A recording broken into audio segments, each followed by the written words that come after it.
podcast where we talk to smart people, but not necessarily done by smart people? That is an awesome question.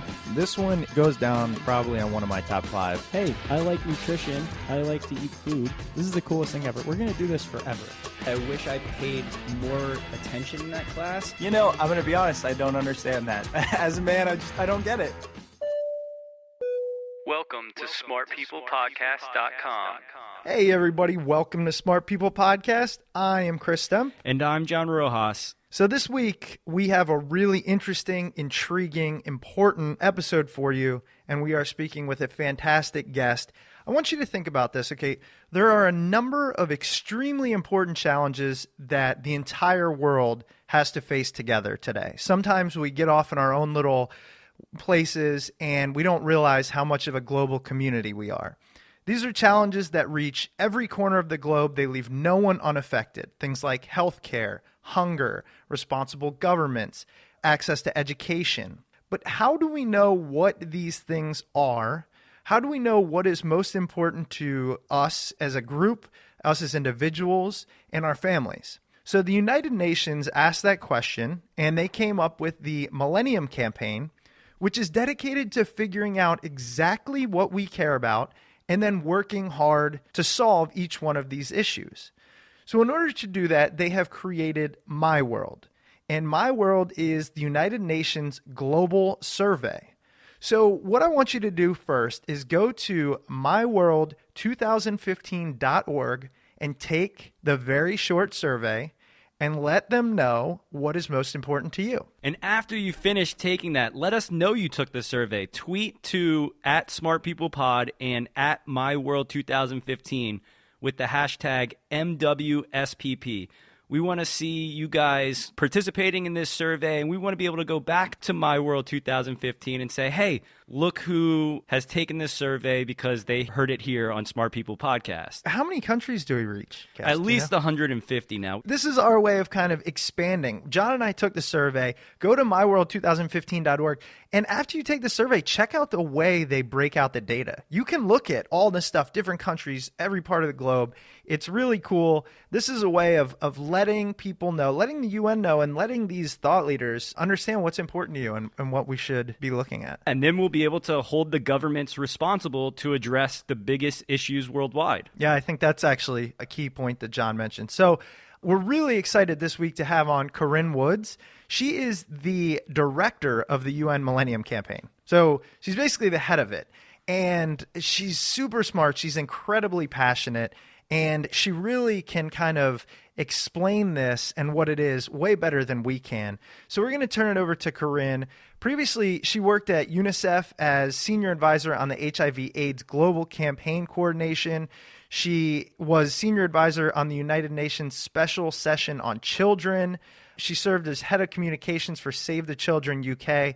Just a really generous, smart person that we were proud to have on the show. So without further ado, we're going to turn it over to Corinne.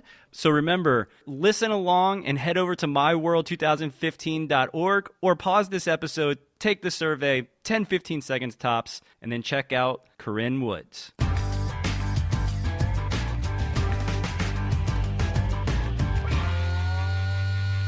Well, thank you so much for being on the show. There's so many things you've done in your past and so much that's happening now.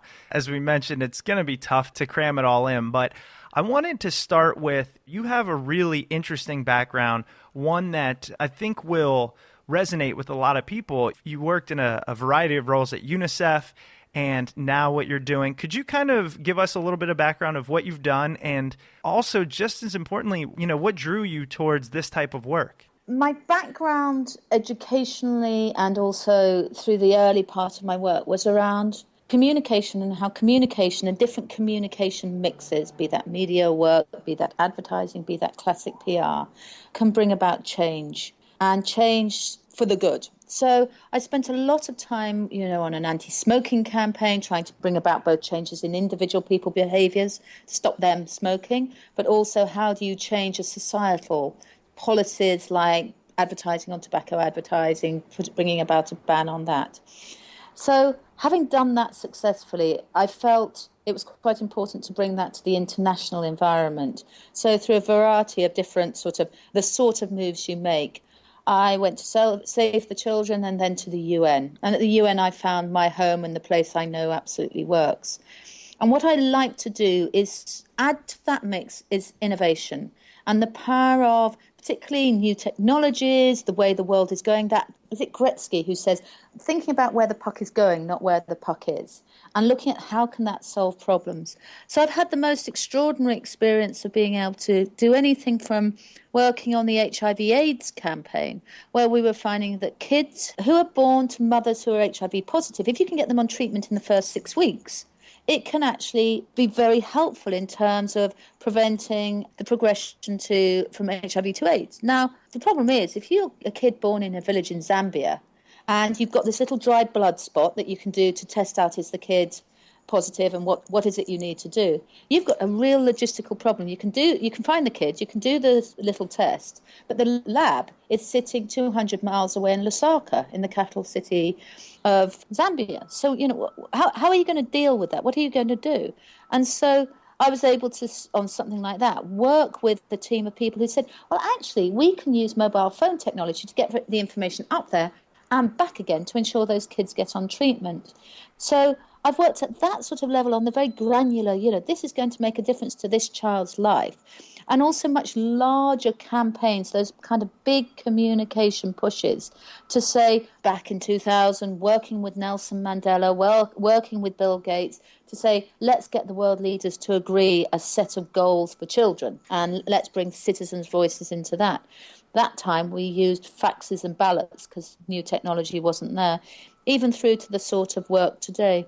And then obviously bringing in the sort of partners that can make a big difference, like Football Club Barcelona or the World Cup or those sorts of things where Indian cricketers can bring about a substantive change in polio behaviour. So I've always loved that idea of you take an issue, which is a challenge, and you bring to it good analysis, great communication and innovative communication techniques and extraordinary partnerships. And together we can make a real difference. Sitting in the UN is the perfect place. We have a mandate for it and we all have the ability to convene and bring people together. So the UN is a very, very powerful player. And for someone like me, it gives me the ability to really make the things happen at a global scale and hopefully to make a significant difference. You know what's so interesting that I pulled out of that specifically is I tend to get overwhelmed when I have a number of different things going on, when I can't put my focus somewhere. And for you, take that to the largest scale possible, right? You pretty much look at the biggest issues, challenges facing humanity, and then say, okay, let's apply technology or whatever it might be to try to improve these things. Do you ever get overwhelmed? Do you ever struggle with which one to focus on, or there's too much to do, or I'm just one person? My approach is always, there's a degree of humility. My wonderful cousin just said to me, you're just a cog in the system. And it's true. There's lots of different really smart people doing really amazing stuff, all about let's make sure we will do what we say we need to do. So I'm one person, one leader in the UN, doing one set of things. So that's, first of all, sort of a degree of humility. Secondly, a degree of clarity about what I bring to the table. I am someone who's smart, makes stuff happen, great with partnerships, but I'm not a policy wonk. I'm not a specialist in nutrition. I'm not an economist. So what I'm good at is bringing a particular set of skills and a particular set of abilities to a problem that's bigger than those set of skills and abilities. And the smart thing is to say, I will focus on that. I will make sure that I'm working with others who are doing those other things, and we make sure there's complementarity, but I get right the bit that I can get right. And then to remain continually hopeful. I was just in Denmark with a team of people who talk about the Millennium Development Goals and say there's been incredible progress. In fact, it's the world's best news. And I really like that idea of saying, you know what, we are seeing progress. We are seeing things getting better. So let's continue to focus on, they call it positive deviance in my line of work, where, let's focus on what works and build and keep on getting things better and better and better. And you see it everywhere. The other thing is, I may be one person, but incredible, the sort of pool of goodwill that there is out there. People who are ready to say, you know what, I totally believe in what you are doing. You, the UN, you, the issues on development.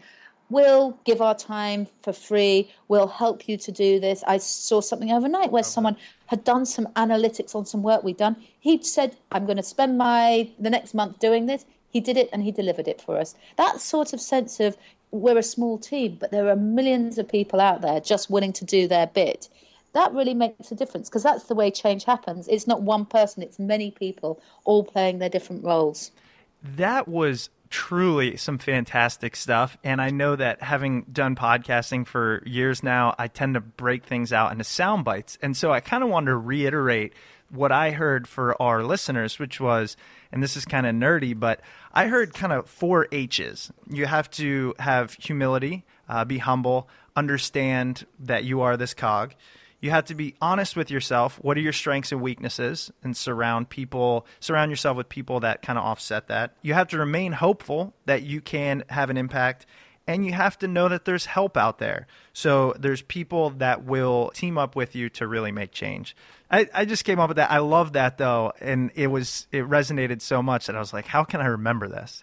Well, you know what? You should have maybe a podcast or set something up, because you clearly are very good on communication stuff. You about doing that?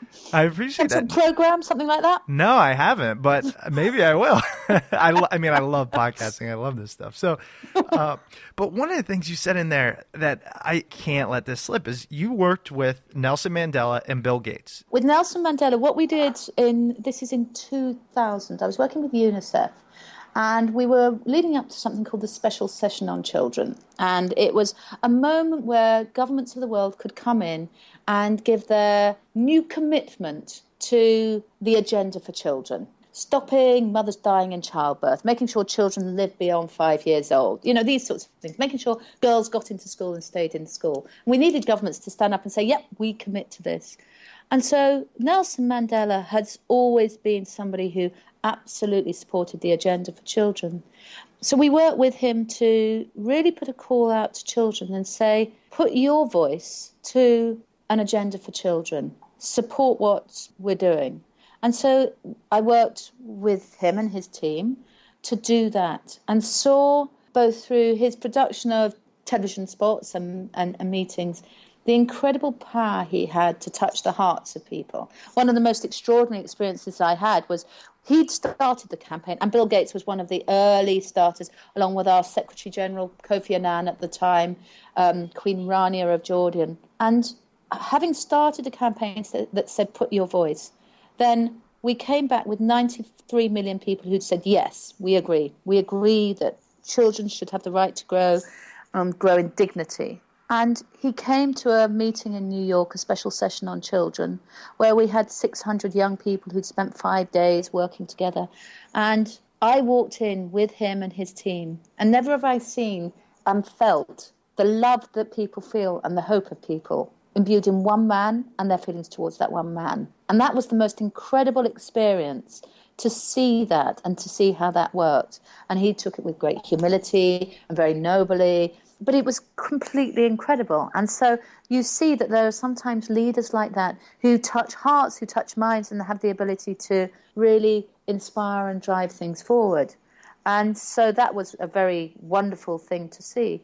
But it's also true that I see that, and I have had the pleasure to see that, in people who are not world famous people who everyone knows, but just simple individuals who've done the most extraordinary thing.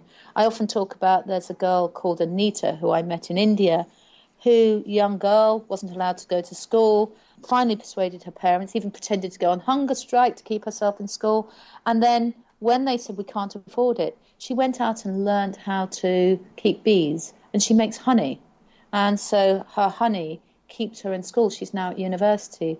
And so this very simple girl is as much an inspiration as someone like Nelson Mandela in terms of what they're doing to change the world. I can't get over that, because I look at you, and I'm sure you work with all these amazing people. You work with people who love what they do, who have the same values, And I'm sure it helps waking up in the morning and being excited about going into work and working with these people. It must be the most fantastic feeling. It's great. I mean, waking up in the morning is sometimes a little bit different. Sure. I'm glad you said that because I hate it, regardless of what I'm doing. Yeah. Waking up is more of a problem. But no, I mean, it's to have and it's a gift. It's a gift of life to be able to have something that you believe in fundamentally. It fits with your values and your integrity, to have the ability to believe you're bringing your skills to do the right thing. And those skills are being placed in the right place. And to be given the space to do that is amazing. And, one of the things that I have as a principle, and I try to keep my team as lean as possible, but also as young as possible, because I want to give people that opportunity to do that and to give that space to do that, because it's important that we grow a generation of people who see this combination of what you do for the development of the world in the right way and what you do in terms of your life and your living and your career as all intertwined. It's not, you're going to do a bit of philanthropy and you're going to do a bit of business. Everything flows together. And this is an incredible new way of thinking about what development is. I see it in Africa very powerfully, but I see it in other places. And that sort of wonderful new way in which entrepreneurship is tied to development, is tied to social change. That's something that is very exciting to me. Well, let's transition to where you are today. You're now the director of the UN Millennium Campaign.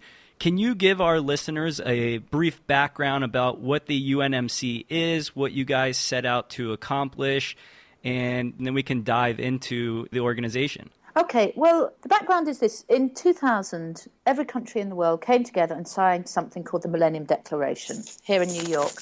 And it's actually, I find it really, given it's a UN document and they're not necessarily written in this powerful way, it's an incredible, inspiring document that says, we, the heads of state, we, the governments of the world, will promise to change the world for the good, and this is what we will, this is our vision of what we will do.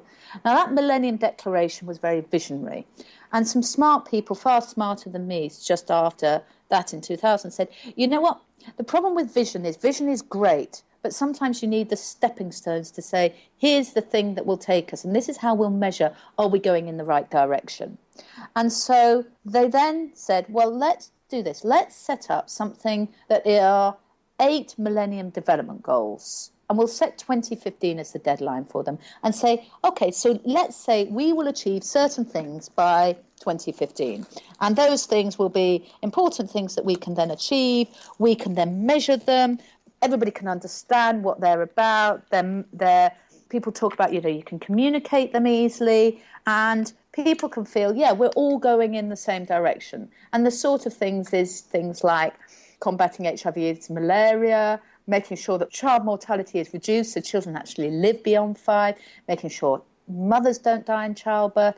Some very basic things. 8. In fact, I have them on the back of my business card. Now, so that was done. Smart people sat and set that. But the problem is sometimes smart people set things and the rest of the world goes, well, I didn't know anything about it. It's nothing to do with me, or that's not what I think we should have. And we faced a little bit of a problem in around 2003 where that was what was going on. Smart goals, everybody got them.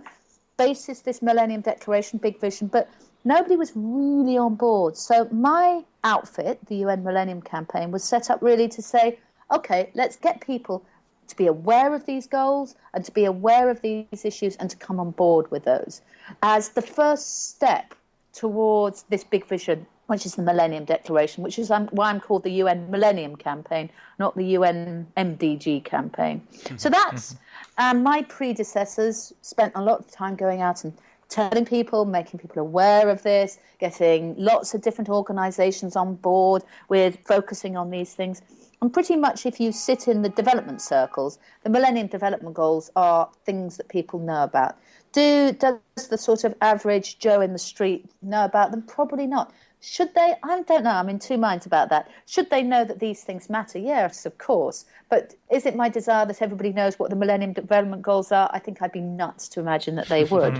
But it's important that we all believe these are good things and we're working towards them. So that's what we've been doing. And, things are going pretty well. Always in this stuff.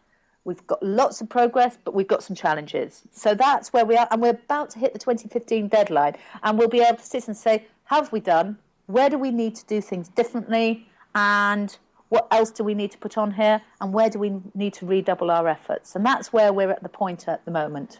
You know what I think is really important? You said, does the average Joe need to kind of know about the actual goals?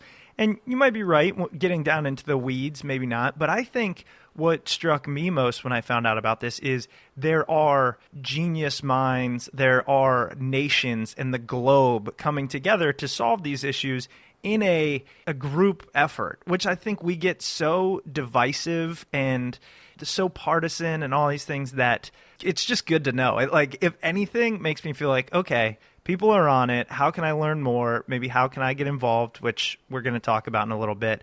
But I think it's important to know that it's not all gloom and doom that we see on the news. Yeah. And you know, I think one of the things that I spent a certain amount of time in Africa, and there's incredible progress in Africa. If you go back to 2000, you come to today, and you look at extreme poverty, you look at maternal health, you look at child mortality, you look at a number of these different issues, you see things changing. And so I think we're in danger of thinking, well, everything's bad. Well, actually, no, there's some really good news out there in terms of the changes. The challenges remain. We've got lots of different things we need to deal with. But yes, we have seen progress, and we'll continue to see progress. I think the issue is, and I mean, back to the sort of average Joe on the street, it's important that we have a sense that we're moving together as people and planet, and that we are all concerned with making things better, and we're interconnected. If anything, the global financial crisis in 2008 taught us we can't separate ourselves out and say, well, that's over there, you know, that's Europe's problem, that's not Asia's problem, or that's not America's problem. We're deeply interconnected. We're deeply interconnected in terms of the planet. So the more we're working together, the better. What we learned as the sort of UN and the development wonks, I think, is that as we think about what comes after these Millennium Development Goals, it's not going to be good enough just to have all the smart people who sit in development conversations, you know, the sort of people at Columbia University and the development scientists and so on and so forth. It's not going to be enough for them to just be having this conversation about what should our new set of goals be. We really need to set those for and include the world in those. Individual people, your Joe on the street or Josephine on the street. You know, we really need to do that, because unless we all own these things, we won't be able to move the dial in the way we want to. Why do you think it is that there is so much progress being made in these places, but it seems like it's not that publicized? And when I say that publicized, I mean sites like the UN offers, and then there's other sites like TED talks about all these different things that's great happening in the world, but it's not really picked up by mainstream media. I can go on CNN and not see something about, hey, the rate of death in Africa has gone down by 65% since 2000. Why do you think it is that these positive things in the world really aren't being broadcast and publicized in the mainstream? Mainstream media, I find a kind of funny idea, because I suspect that things like the stuff you're doing is the new mainstream. Ooh, mainstream, I like that. as when I was a little younger than I am now, would have been print media, broadcast media, you know, and you'd say, well, it's going to be the BBC and CNN, and you know, you could.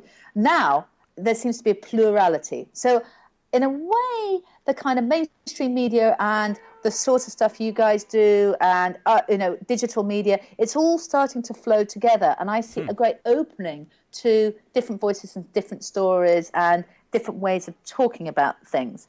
There is, and this space for citizen journalism and so on and so forth. Why the good news story is not being told in a consistent way? Well, I suppose you've got a couple of stuff. How mainstream media or journalism has seen what makes news, bad news makes news rather than good news makes news. That tends to be a sort of a weighting. So that's one thing. Secondly, in the diplomatic world of development, our classic story is much progress, many challenges. And of course, much progress, many challenges is always, it's not quite definitive enough. I often laugh with my colleagues and say, if I was back in the private sector, I'd be shouting to the rooftops the changes and claiming that we had made these things happen. Whereas we're much more cautious always about what we're saying and where we're saying things are going and making sure the data's right. So there's a sort of cautious diplomacy about how we speak about these things, which doesn't necessarily play into great headlines. And then maybe just people aren't necessarily interested. I mean, it's not news to say that, Uganda cut its rates of maternal death by 30%, or that, toilets have been made available in Nepal at maybe it's just not sort of in that. People are more interested in what Paris Hilton is up to. And that's just, I think we have to accept the nature of the world in which we live and what people are interested in and where people come from and so on and so forth. So it is what it is, but there's lots of potential to cut through that stuff and to engage people.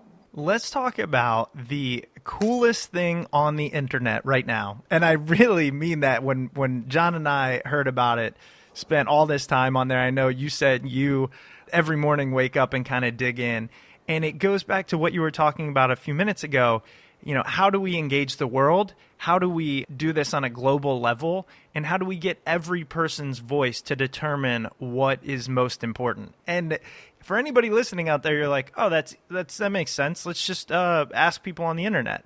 But it hadn't been done until you guys did it. So tell us about My World. Let me take you back to something that I said, I think, earlier, which is when the Millennium Development Goals were set. Those are the goals that start from 2000 to 2015. Basically what happened was a group of very smart people sat in a basement at the UN and wrote them down and said, okay, this looks good, here are our goals, here are our indicators. And then I think they sent them on a fax to some other people. And then that's more or less how they were set.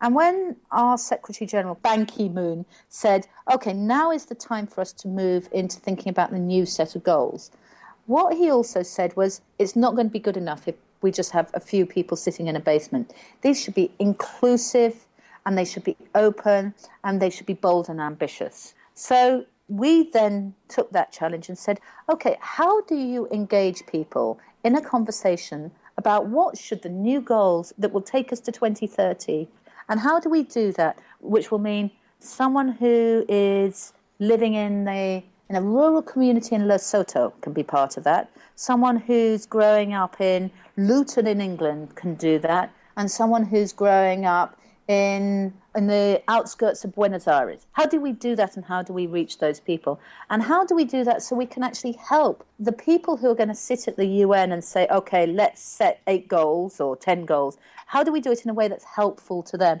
and just doesn't kind of throw them with a plethora of information? So that was our thinking. I did what I always do, which is ask smarter people than me to do some thinking about it. And so I asked a couple of colleagues who have done this sort of stuff before to think about it. And they were in Japan and they sat in a noodle shop and then came up with this idea of My World.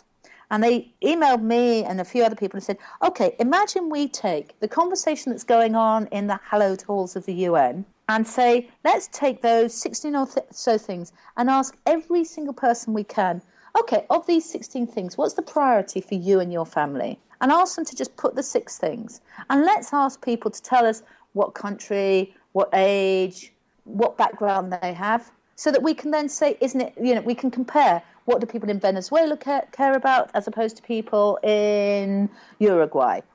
So we can do that. So that was their idea. I was actually in a hotel room in Addis Ababa with disco music going like nobody's business across the road. And I spent the whole night emailing them saying, we can do this and we can do this and we can do this. And we just said, yeah, this makes sense. So that seemed to make sense. And then we did what you always do, is we went out and tested it with all the sort of smart policy wonks to say, does this make sense? And they said, yeah, more or less. And then we took it to some communication people and said, how do you turn it into something that's super simple? So this idea of My World, you take the 16 things and you ask people to choose 6 of them. And then if anything's missing, you can add it to it. And then we did, I think, what was the smart thing to do. We said, let's not assume we do know.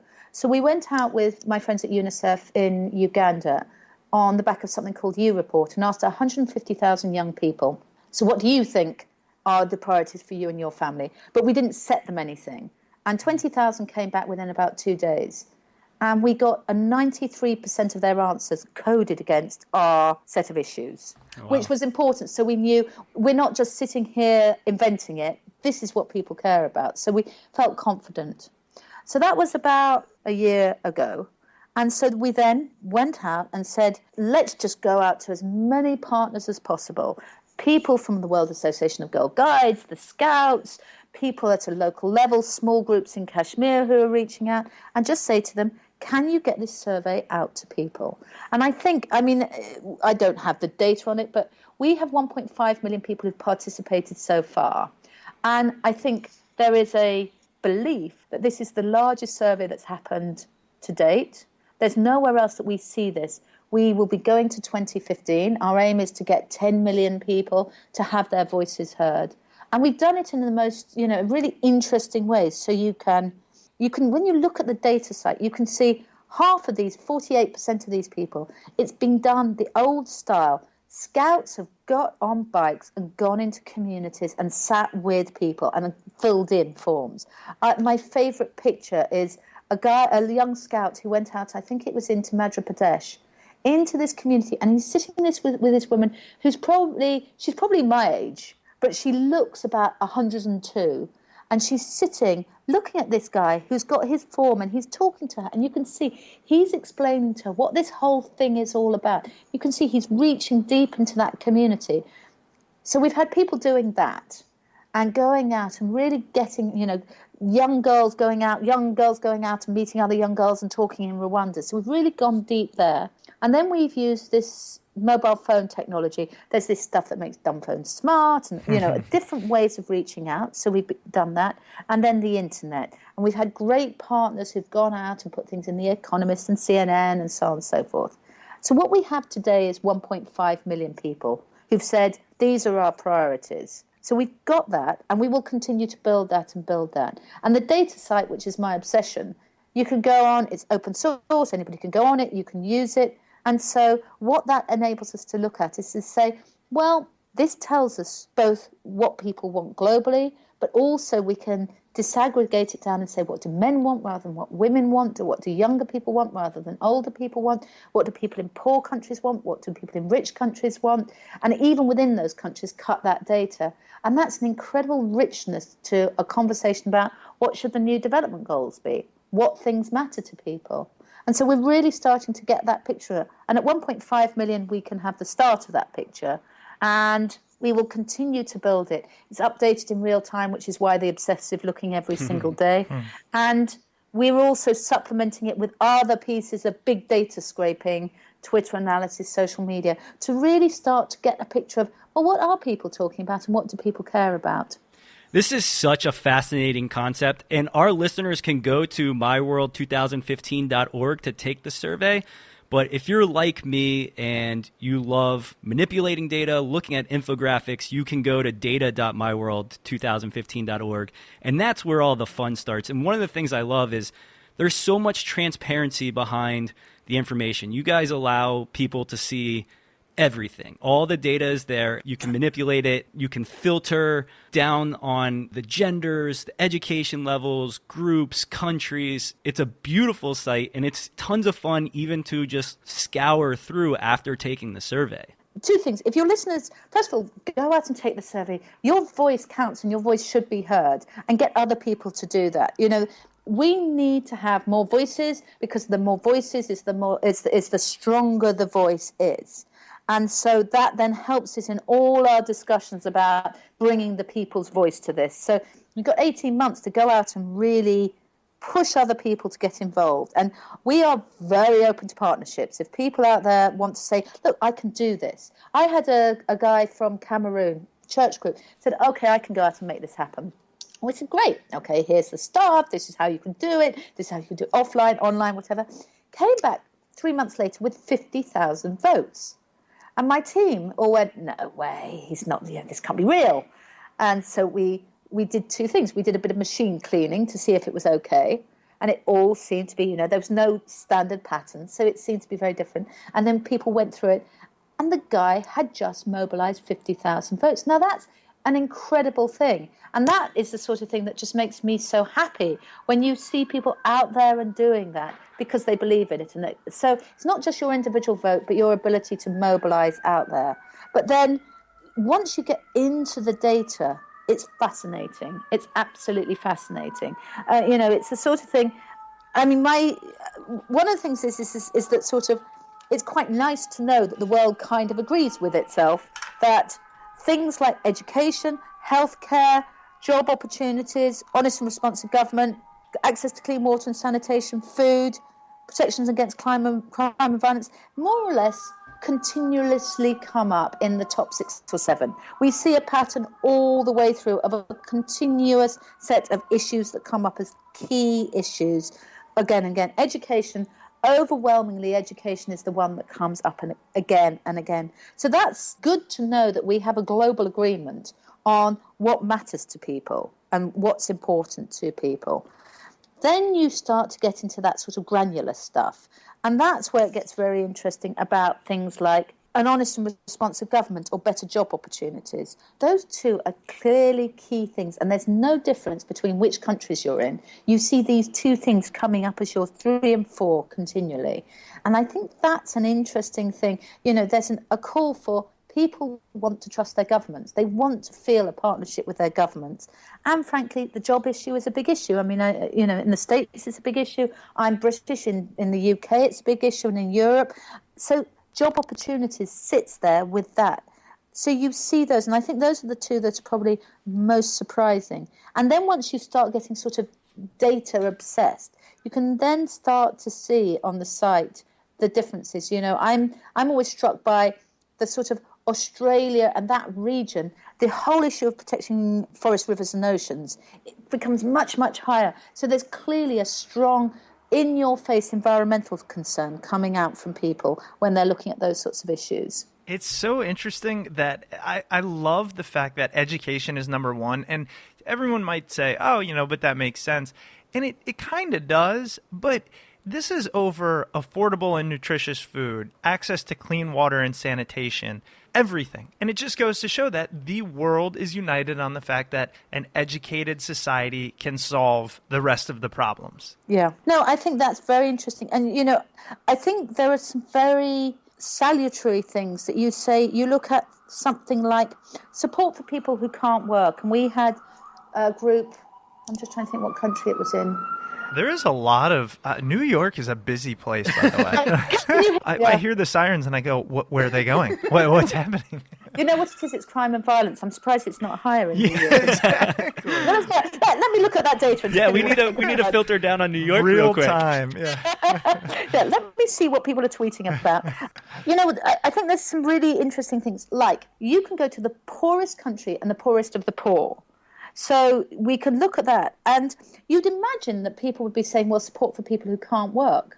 Well, actually, no, it's job opportunities. And I think that's really interesting. That speaks to me to something I know from all the field missions I've done and all the work I've done, is that people want the opportunity to work. They don't want the opportunity to be supported. It's that idea of a life of human dignity, which is such a fundamental idea. They want the dignity to go out and work.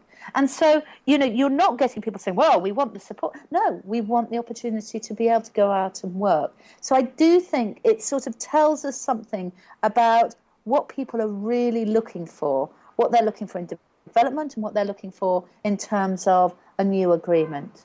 And so I do think it's very salutary when you look at that. But you also can see where some of the real challenges are. The poorer countries that you look at, with the least well-educated, which is a proxy for income, you see that better transport and roads leaps up as an issue that people care about. Well, yeah, because, I know it from the work I've done on maternal death. Often women die because they can't get to a hospital in time because there's not a road. There's not good infrastructure to get them there in time. So, of course, roads and transport are important. And it matters more if you're in a place where it doesn't work. So that's going to be a key issue. So it tells you a little bit about the state of where things are in different countries and where development is. And we can put that information with other bits of information to really, I suppose, triangulate and start to help this to users to think about, okay, what should be in the new goals and what matters to people? And, this is part of the whole idea of the opening charter of the UN is we the peoples. And this genuinely is we the peoples. This is we the peoples, the voice of the people. It is. It is we the entire world. It is Yeah. people in every corner. There's a map on there, which is really crazy. There's a map that shows to the exact number how many people have voted in every country in the world. And I mean, you just go, for example, in Chad, there's been 46 votes. In the Philippines, 70,000. In Indonesia, 27,000. You can go down to the smallest, I don't even, this is my ignorance, but I don't even know this place called Turkmenistan. I really don't even know it. So, and there's 69 votes. So anyways, it just goes to show that the internet and technology and the UN and just the progress that we are becoming this global nation of one. And we urge everybody not just to go take it. John and I took it instantly. The survey takes 5 seconds. The things just jump out to you, and and tell other people about it. It's just really incredible, and I'm excited to see when your deadline hits what happens. Well, there's always, in England we have an expression, there's always a slip between the cup and the lip. And so it's whether we can find that the voice of the people is reflected in the voice of the new agreement. That the vision is, we see those two voices come together and a real joining of those two voices. And, there's a very interesting discussion about we need to have a partnership with people around this new agenda, this genuine partnership, because we're all in it together. Citizen action at a local level, be that, my daughter last night made us not turn on the heat and put cardigans on because she thinks it's going to help on climate change. So, whether it's down to that sort of thing or those, going out in the community and doing different works, or whether it's some of the Giving Tuesday work that people do, whatever it is, we're in this together and we need to do it. It's our world and it's our people, and that's what we've got. And together we can do it. So this idea that it's governments and their people separately, no, it's together. So what we want to do is make sure you personally are going to be challenged to increase the number of votes in Turkmenistan from 69. That's your challenge. And I'm going to find someone else in Chad. Because for me, the question is, I love the fact that we've got 70,000 in the Philippines. I love the fact that Rwanda has 59,000 people. But when there's only 69 in Turkmenistan, that for me is not good enough. That I want to grow that. I don't know about the US. I mean, you're a big country, aren't you? So 34,000? You might want to be larger. That is insane to me, by the way. When I saw that, I was expecting 250,000. I just, for some reason, I was like, 250,000. I saw 34,000. I was like, I'm on the wrong country. I mean, compare Yemen. Yemen is much smaller than the USA, and they have 121,000, and India has 250,000. So, you might want to increase that. So right now we're looking at you'll deliver and mobilize people to vote in Turkmenistan. We'll get someone else will offer how they can help in Chad, and everybody will help in the US. Oh, we can do that, yeah. And that's the thing. We want to increase the numbers. And let me tell you one other thing that's important. This development agenda isn't about the rich countries of the north giving to the poor countries of the south, because that's all gone. This is about a universal agenda. Some of the great nations that are growing, the Brazils, the Indias, the Russias, those strong China, those economies, the US, the old nations of Europe, us who used to be great and are now poorer, all of us in this together.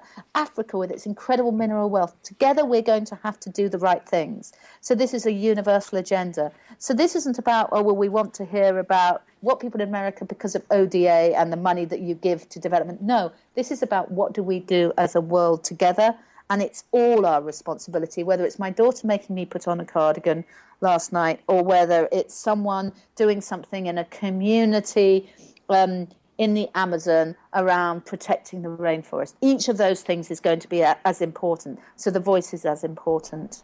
That's such an amazing message, and we'll definitely urge our listeners to go to myworld2015.org. Is there anywhere else that you want our listeners to go, anything that they need to be aware of, or just head over myworld2015.org, take the survey?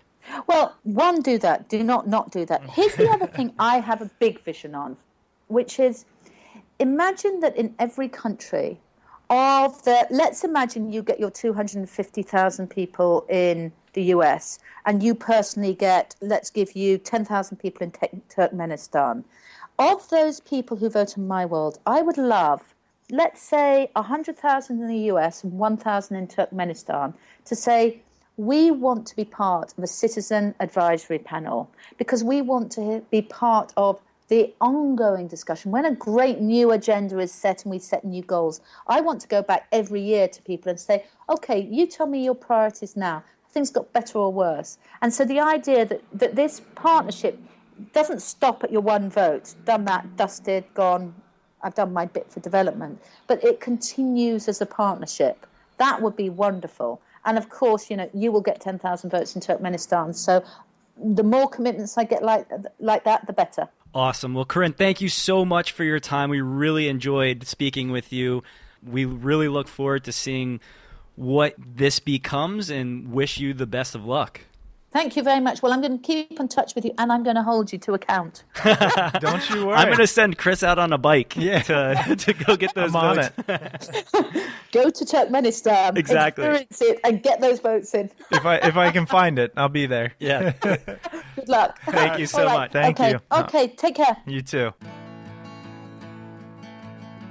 Welcome back, guys. I hope you enjoyed that episode with Corinne Woods. If you haven't already, go to myworld2015.org, take the survey, help out a fantastic cause, and then head over to smartpeoplepodcast.com where you can check out old episodes. You can support us through Amazon. What else can you do over there? Well, actually, what is that hashtag again? Oh, hashtag MWSPP. Help get that conversation going. People will be like, oh, what does that mean? And John will be tweeting about it.